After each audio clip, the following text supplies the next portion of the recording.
तर मित्रांनो, मी स्वप्नील कदम तुमच्या सगळ्यांचं स्वागत करतोय पुन्हा एकदा गोल्डपोस्ट मराठीच्या एका नवीन व्हिडिओमध्ये. आणि आपण आज बोलणार आहोत एका महत्त्वाच्या मॅचबद्दल जी काल मॅच झाली होती, ती म्हणजे पोर्तुगाल वर्सेस स्पेन. आणि बाप रे बाप, काय रिझल्ट होता या मॅचचा यार.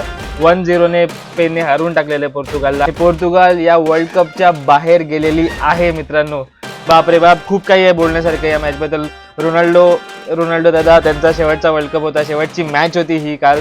आणि बघूया आपण काय काय झालं या मॅच मध्ये. तर चला सुरू करूया.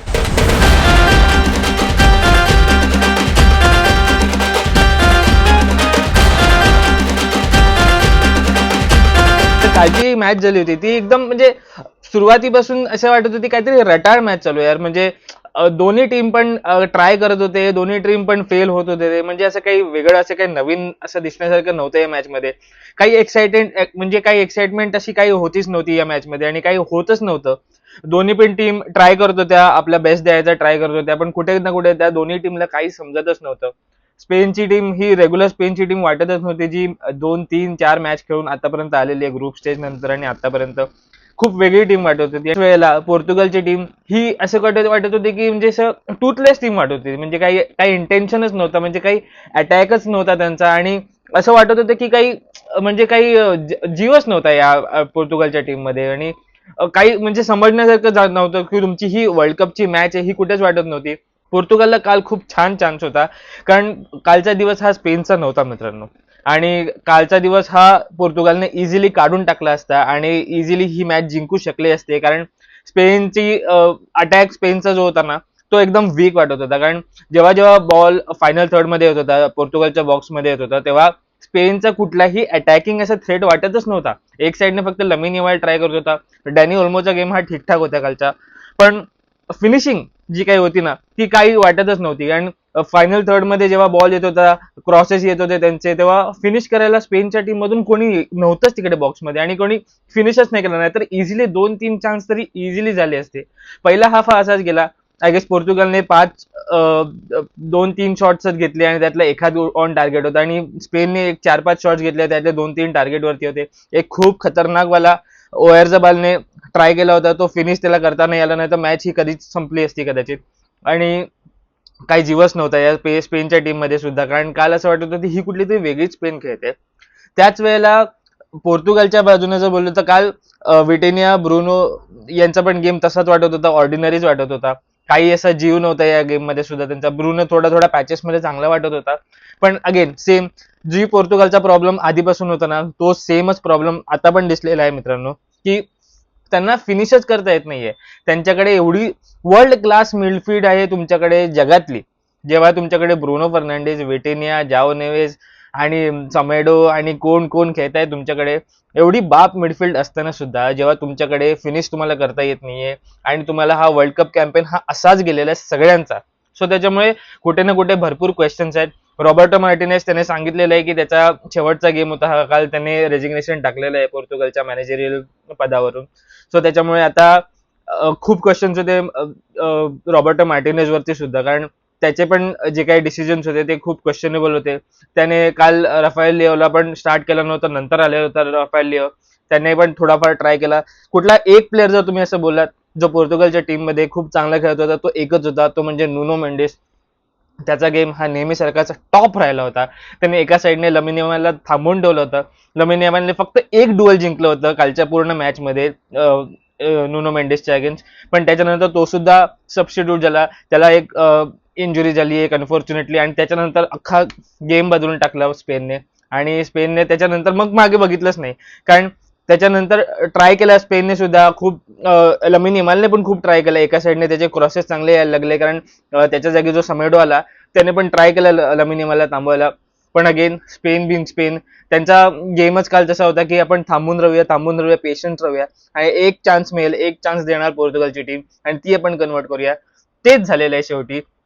एक जो चान्स मिळाला, जो एक खतरनाक वाला फेरन टॉरेसने जो क्रॉस टाकला, लाईन ब्रेकिंग क्रॉस होता, आणि त्याच्यावरती मिकेल मेरिनो तो फिनिश करून टाकला होता. त्या व्यतिरिक्त सुद्धा स्पेनची टीम ही काल स्पेनची टीम वाटतच नव्हती.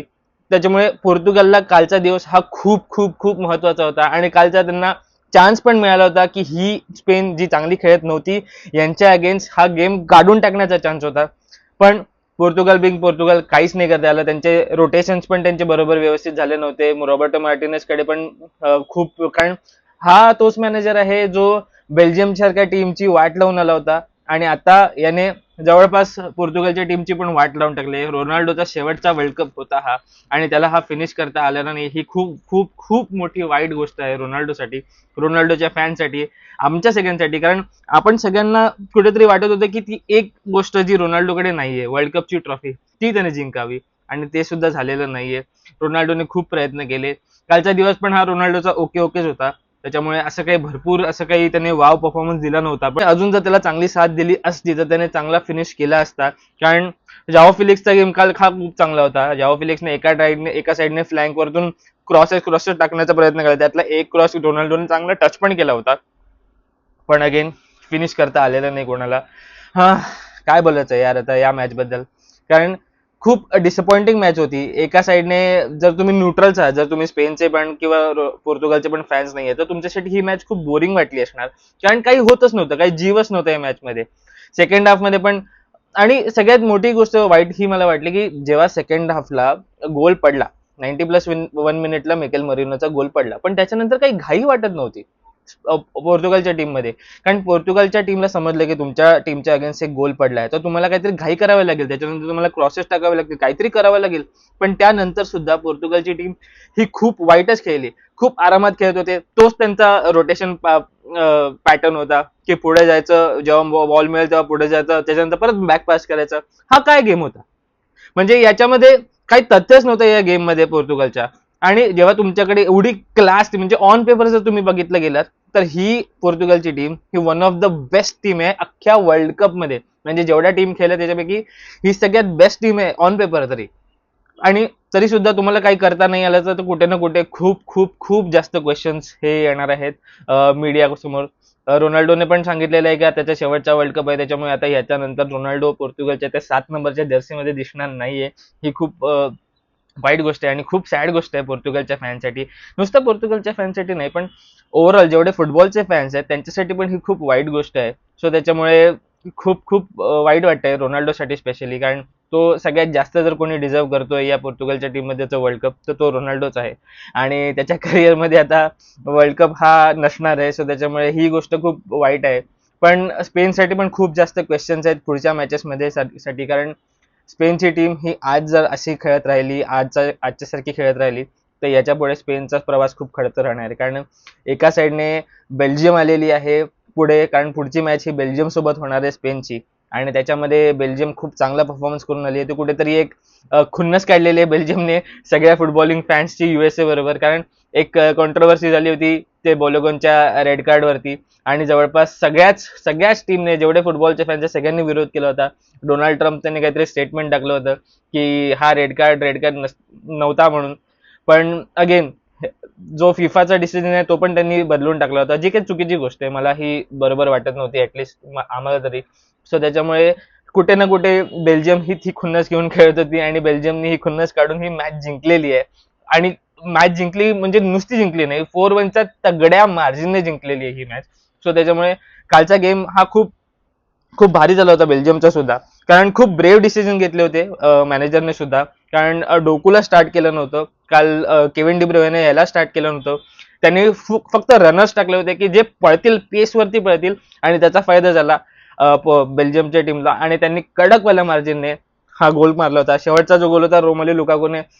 पर्सनली मला हा प्लेअर खूप आवडत नाही, कारण मी बिंग अ चेल्सी फॅन, मला हा प्लेअर जास्त आवडत नाही. त्याच्यामुळे पण कालची मॅच जी होती, रोमेलू लुकाकूला बघून असं वाटत होतं की यार तू खेळ, तू खुन्नस काढ, तू अजून मजा कर. कारण हे बघण्यामध्ये खूप मजा येत होती. आणि संपूर्ण फुटबॉलिंग जेवढे नेशन्स आहेत तेवढ्या सगळ्यांचा, म्हणजे काय म्हणतात त्याला, बदला घेतला बेल्जियमने. ज्या पुढची जी मॅच होणार ती बेल्जियम वर्सेस स्पेनची मॅच होणार आहे आणि ही मॅच बघायला पण खूप मजा येणार आहे. परत अगेन रोनाल्डो बिंग रोनाल्डो, मला त्याच्याबद्दलच वाईट वाटतं यार. कारण तो एकच माणूस होता ज्याच्यासाठी अख्खा अख्खा फॅन बेस हा मॅच बघत होता पोर्तुगलची. आणि काल त्याला पण नाही फिनिश करता आला. त्याचा पण गेम ओके ओकेच होता.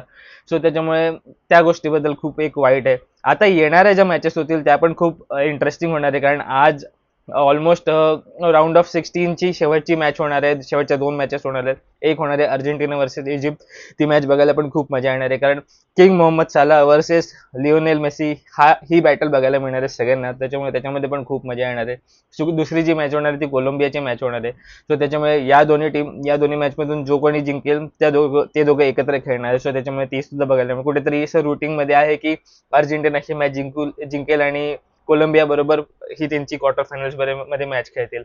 सो त्याच्यामुळे आपण बघूया काय होतं या मॅच मध्ये. बाकी तुम्ही सांगा तुम्हाला कसे वाटले हे आजच्या मॅचेस, आणि तुम्ही सांगा पोर्तुगल फॅन्स, आय नो तुम्ही खूप सॅड असाल, पण ठीक आहे यार, हा वर्ल्ड कप जरी जिंकला नाही तरी रोनाल्डोने आपल्या करिअरमध्ये खूप काही काही मोठ्या गोष्टी अचीव्ह केलेल्या आहेत आणि याच्या पुढे पण तो अचीव्ह करत राहणार जोपर्यंत तो खेळेल. आपल्याला फक्त आनंद घ्यायचा आहे जोपर्यंत हे मेसी आणि रोनाल्डो सारखे प्लेयर खेळणार आहेत, कारण आता त्यांनी त्यांचा गेम दाखवून दिलेला आहे. आता याच्यानंतर त्यांच्याकडे प्रूव्ह करण्यासारखं काही नाही की आता हा अजून हे पण करायचंय, त्याच्यामुळे असं काहीच नाहीये, काही फरक नाही पडत रोनाल्डोकडे वर्ल्ड कप नसला तरी किंवा मेसीचं जे काही असेल ते. सो त्याच्यामुळे आपण सगळ्यांनी फक्त आनंद घेऊया जोपर्यंत हे प्लेयर्स खेळतायत तोपर्यंत. तुम्ही सांगा तुम्हाला कसा वाटला हा गेम, या मॅचेस कशा वाटल्या तुम्हाला, आमचा पॉडकास्ट आणि आमचे रिव्ह्यूज कसे वाटते तुम्ही सांगा. आम्हाला इंस्टाग्राम वरती फॉलो करा, आम्ही खूप भारी भारी रील्स टाकतोय तिकडे, आणि युट्यूब वरती पण आम्हाला सबस्क्राईब करा. बाकी आपण भेटूया परत एकदा पुन्हा अशाच एका व्हिडिओमध्ये. तोपर्यंत आपला फुटबॉल आपली भाषा.